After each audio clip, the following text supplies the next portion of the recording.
everyone, welcome to another episode of What the Dementia by Bambu Care.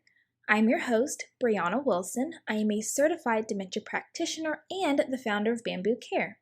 So today we will do our Q&A series number 7, where we answer 3 questions from our listeners, viewers, and fans. So if you have a question that you would like answered as a part of our series, we still have 3 series left, and you can submit your question at letsbamboo.link/QA, and I'll also go ahead and put the link in the podcast notes just so you don't have to remember it. So let's go ahead and get started with our 3 questions. Again, thank you to those of you who have participated so far and have made these episodes possible. So as I always say, this is super informal and casual, and I'm just here to answer the questions, okay? So question number 1 is, I don't understand with dementia where the anger comes from, where destructive behavior comes from, especially in a person that never behaved in this way, the screaming or cursing. So this is actually a pretty loaded statement / question, and there's a lot that goes into it, but there's a couple of things that we have to remember when we're talking about dementia.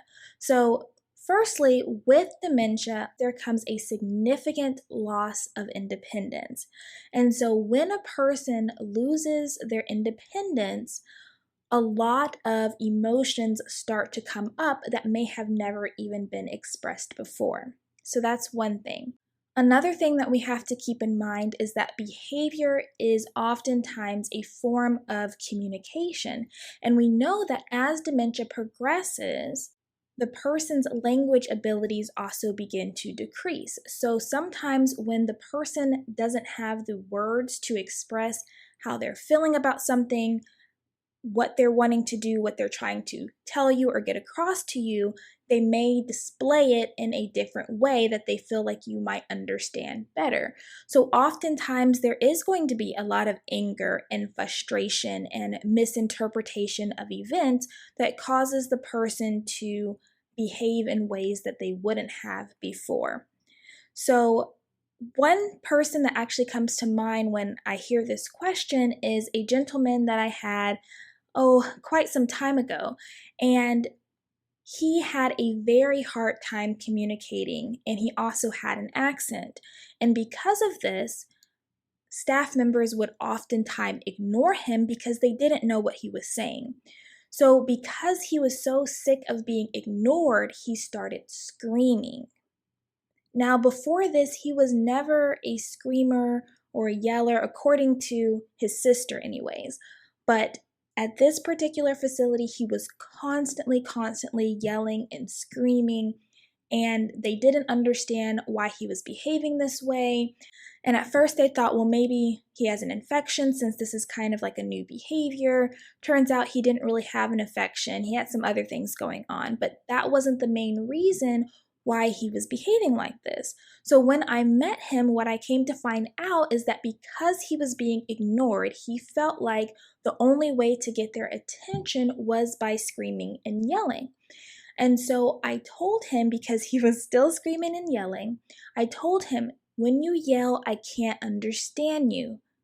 I said, now what is it that you need? Because I knew that he needed something and he was trying to express it, but he was just so used to people ignoring him that it didn't really matter who you were. He felt like he just needed to carry that over. So anyways, we kind of built this relationship where he was trying to speak to me in a more calm tone. And so come to find out, it was really simple things that he was needing. Like, for example, he was always thirsty. So he always wanted water. He needed to use the bathroom. He wanted 2 pillows instead of 1. He had this blanket that they put on the bed, but he didn't like that blanket. He wanted his other blanket that was in the closet, those types of things. And these were a lot of needs that weren't being met because he was essentially being ignored by the staff members because they weren't taking the time to try to understand what he was saying. And unfortunately, because this had kind of become a conditioned response of yelling, even with me, he would still sometimes yell because it had become habitual, essentially. So it could be a lot of that, whereas the person has a harder time communicating or expressing what it is that they're trying to express, they'll behave in whatever way they feel might best get across whatever it is that they're trying to tell you. So, for example, if they're used to being independent and you start kind of interfering on what it is that they typically do, they might yell at you. If you're doing something they don't like and it's hard for them to get across to you that they want you to stop, they might scream, they might hit you, they might throw something at you. But essentially, what's important to remember is that it's typically a form of communication and that they're just trying to let you know something that they're just having a difficult time expressing.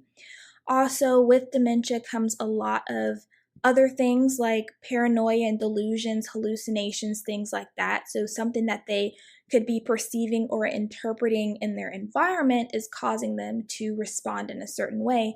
Just imagine if you were having a hallucination and you saw something scary. Now, luckily for a lot of people with dementia, hallucinations tend to be more so around like children, animals, people, things like that. But there are some people who do have more terrifying hallucinations. So just imagine seeing something that really isn't there, but to you seems real. And so you are responding to whatever it is that you're perceiving. So, like I said, there's a lot of things that could be going on here. Now, as far as the cursing is concerned, a lot of times people are very shocked when their mom or dad or their grandma or whoever starts cursing and they never used to curse before. And this is even more shocking, especially for people who have loved ones who are Christians, because it's like, oh my gosh, what has dementia done to my mom, to my dad, to my grandma? She never used to behave this way. What is going on? And a lot of this has to do with the damage to the brain, especially the frontal lobe, which controls our ability to filter ourselves, that ability to think before we speak, think before we act. So it's not that the person never used to curse before, it's that they were better able to censor themselves and control what they said around certain people. So, for example, if you walk into a room and you stub your toe on something, you might say, ouch or darn it, depending on who's in the room. But if you stub your toe and you're by yourself or by someone who really doesn't care what you say, other choice words might come out, right? Now, with dementia, what's happening is because of the damage that's done to the frontal lobe, the ability to filter themselves becomes diminished. So there's less thinking before speaking, less thinking before acting. So there's less conscious effort being put into what am I going to say? How should I say it? Who's around me? What's most appropriate? Those types of things that we usually take into consideration before we say something. So I hope that answers your question as far as not understanding where the anger comes from and the destructive behaviors or the cursing or screaming when the person never behaved that way. Depending on what's going on and depending on their ability to filter what they say, you're going to get a variety of expressions and people that, like you mentioned, never used to behave or act that way or respond in that manner, okay? Now, the next question is, what stage do you think is harder for the loved one, and what stage do you think is harder for the caregiver? So, if you aren't familiar with the stages, I did actually post a couple of podcast episodes going through the stages, so I will post those links in the podcast notes. But just to give you guys a really quick rundown, I prefer to use the 7-stage model just because even though it's not a perfect model, I think it does a good job at getting across that dementia is progressive, okay? So stage 1 is essentially none. There's no cognitive deficit. It's considered normal functioning. Stage 2 is when the cognitive deficit, the cognitive difficulties is only noticeable to the person experiencing them. So if they were to take a test, it wouldn't show up as anything significant on the test. Those around them wouldn't think anything out of the ordinary. Stage 3 is when those cognitive difficulties are now able to be picked up by family, friends, coworkers, things like that. Now testing can reveal possibly mild cognitive impairment, okay? Stage 4 is when it becomes really hard for them to carry out instrumental activities of daily living. So this is things like the complex ADLs, like managing finances, driving, managing the household, managing medications, things like that, where it's more complex, okay? Now, stage 5 is where the concept of time begins to really diminish. And so you'll notice they need more reminders to do things, and their basic ADLs become impacted. So you'll notice that they need more reminders to take a bath, to change their clothes, to eat, to take their medications, because they can't really remember whether or not they've already done something. And so that's what you'll start noticing in stage 5. In stage 6, you'll start noticing that they actually need more hands-on care when it comes to being able to complete their activities of daily living. So this could be for a wide array of reasons, but they might have difficulty, for example, with dressing, orienting their clothing, sequencing the task, motor planning, those types of things. And so you'll see that they need more hands-on physical assist or more cueing, like step-by-step directions, to be able to successfully complete a task. Now, with stage 7, what you start to see is impairments with their swallowing, impairments in their trunk control and ability to sit up on their own or hold their head up on their own. They'll have more difficulty walking if they don't already, and end up wheelchair bound and eventually bedridden, okay? So that's a real quick run through of the 7 stages. So to go back to the original question, which is what stage do I think is harder for the loved one, and then which stages are harder for the caregiver, when we're talking about the loved one, which is the person living with dementia, in my opinion, I would say that probably stage 4, which is essentially considered early dementia, is probably the most difficult for the person living with dementia, because at stage 4, they are very aware usually of what's going on. And I like to nickname stage 4 the stage of take and tell, because this is where family members and caregivers start stepping in and taking over things. And so this is like the first real sense of that loss of independence. And so it can be very frustrating. It can also be scary because you, in a sense, feel like you're losing your mind as well. Now, some people in this stage suffer from denial. And so even though they notice all these difficulties that they're having, they don't want to accept that it could be dementia. Even if they get a diagnosis of dementia, they feel like the doctors don't know what they're talking about. No, it's not. I'm fine. It's everyone else who has the problem, but it's not me. But also sometimes there's what's called anosognosia, which looks like denial, but the person actually isn't able to perceive their own deficit. So to them, they really do think everything is just fine. But I feel like stage 4 is the most difficult because, like I said, most people are very aware of the difficulties that they're having. And now family members are stepping in and essentially trying to take away their independence. And so that can be very hard to cope with. Now, as far as the hardest stage for the caregiver, I honestly feel like stages 4 through 7 are the hardest for the caregivers, especially once you get an official diagnosis of dementia, and maybe even more so if you're able to get a definitive diagnosis, like more specific. Is it Alzheimer's disease? Is it vascular dementia? Is it Lewy body dementia? Is it frontotemporal dementia? Is it something else, Because once you start learning about dementia and once you realize it's progressive, there's a lot of things that have to start being put into motion. And essentially, that's why they call, in my opinion, dementia kind of like a family disease, because it is going to impact everyone involved and there's going to be a lot of changes. And so 4 through 7 to me is probably the most difficult for the caregivers. But if I had to narrow it down, I would probably say stages 6 and 7, because that's when the person is going to start needing the most care. That's when caregivers start having a complex about whether or not they're able to satisfy their partner's care needs, or if it's best to put them in a care home, like a memory care facility.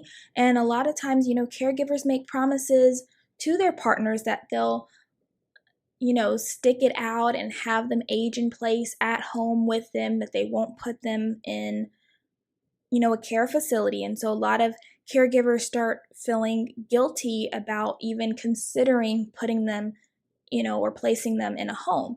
And so the journey for everyone is just not an easy journey. So to answer the question, I feel like stage 4 is the hardest for the loved one, and then stages 4 through 7 are the hardest for the caregivers, but especially those last stages 6 and 7, because that's when the needs of the person living with dementia increase and the caregiver has to make a lot of tough decisions as well. So our last question is, am I wrong for wishing for her to die? So to answer this question, obviously I don't know the details of the situation, but I want to first say that most times when a person is wishing, in this case, most times when a person is wishing for someone else to die, it's not meant in a cruel way. It's usually meant in a way like, I want my person living with dementia to no longer be suffering, to finally be at peace, to no longer be in pain, to no longer whatever. So essentially to be free from the dementia and out of its grasp. And so it's not usually for selfish reasons. It's not usually meant in a cruel way. So to answer the question real cut and dry, as far as am I wrong for wishing for her to die, I would say no. When it comes to this journey of caring for someone living with dementia, you have to allow yourself to experience the full range of emotions. Whatever emotion comes to you, allow yourself to feel it. Because if you bottle up emotions, they don't just go away, right? They just build and they bottle up. And it's not good for your mental health, your physical health, your overall well-being to keep those things bottled up. It's not good for you to get caught up on, oh my gosh, should I feel this way? No, I shouldn't feel this way about it. Let yourself feel however you need to feel about it. Because the reality is, if you can express it and get it out your system, the easier it will be to move past it. You don't want to allow your emotions to cripple you. And you also don't want to become crippled by the thought of, is my emotion appropriate? Yes, any emotion you experience when it comes to this journey is appropriate. So allow yourself to feel it. The most important thing is that you don't become stuck in the emotion, that you don't allow the emotion to overtake you in your life. Experience the emotions, but then get control of it, okay? Because if you don't take care of yourself, it's going to be so much harder to take care of your partner living with dementia. If you don't take care of yourself, it's going to be harder to take care of your family, like your children, your spouse, your other responsibilities, okay? So no, allow yourself to feel however you feel, okay? Express it. It's thundering, so sorry if you hear that. Express it. Find a support group of other people who understand how you feel, because sometimes when you talk to people who are not a part of this journey, some are helpful, some can at least somewhat get it, but some of them don't get it, and so they'll make you feel bad for expressing how you feel. Find people who can understand why you're feeling the way you feel. Vent, okay? Get it out your system, but like I said, don't allow those emotions to control you, okay? So that answers the 3 questions for today's episode. Again, if you guys have any questions that you would like answered as a part of the series, we have 3 more, and you can submit your question at letsbamboo.link/QA. Again, it is in the podcast notes. As I always say, I really do hope that this podcast was informative and that you learned something of value. Remember, we will be posting an episode twice a month until we resume our normal posting schedule. So definitely follow or subscribe to our podcast if you haven't already. If you have any questions, comments, or future podcast requests, you can send us a voice message on whatthedementia.com or send us an email at podcast@whatthedementia.com. Thank you so much for joining us on another episode of What the Dementia by Bambu Care. We look forward to catching you on the next episode. Take care, and until next time, stay strong, care on, and remember, you are not alone. Bambu Care is always here.